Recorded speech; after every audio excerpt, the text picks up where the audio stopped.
બે બાઇકોની ટક્કર, જે બની મોતની ટક્કર। આ મોતની ટક્કર અકસ્માતમાં કોઈનું મોત થવાના કારણે નથી બની, પરંતુ આ ટક્કરના કારણે થયેલો ઝઘડો એક નિર્દોષ યુવકના મોતનું કારણ બન્યો છે।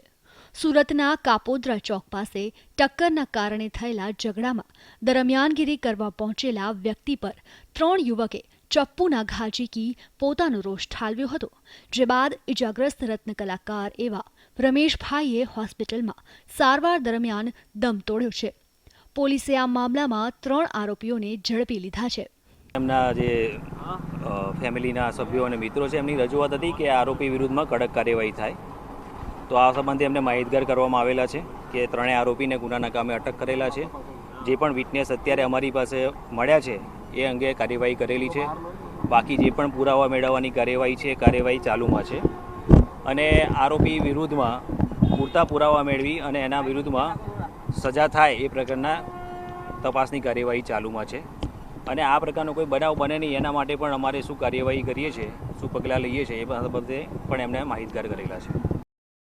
સમગ્ર મામલામાં નિર્દોષનો ભોગ લેવાતા મૃતકના પરિવારજનોમાં રોષ વ્યાપ્યો હતો અને પરિવારજનોએ મૃતદેહ સ્વીકારવાનો ઇનકાર કરી દીધો હતો।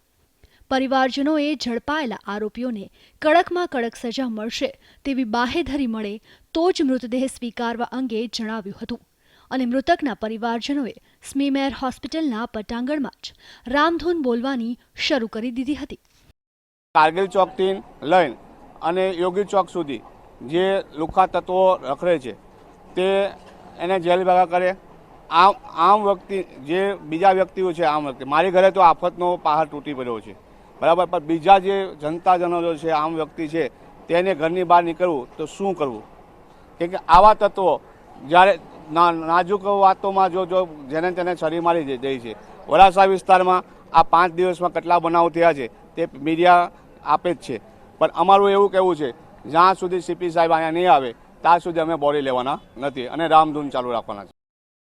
એક તરફ આ ઘટના બાદ પરિવારજનોએ આરોપીઓને કડક સજા થાય તેવી માંગ કરી છે, તો આસપાસના લોકોમાં પણ રોષનો માહોલ છે।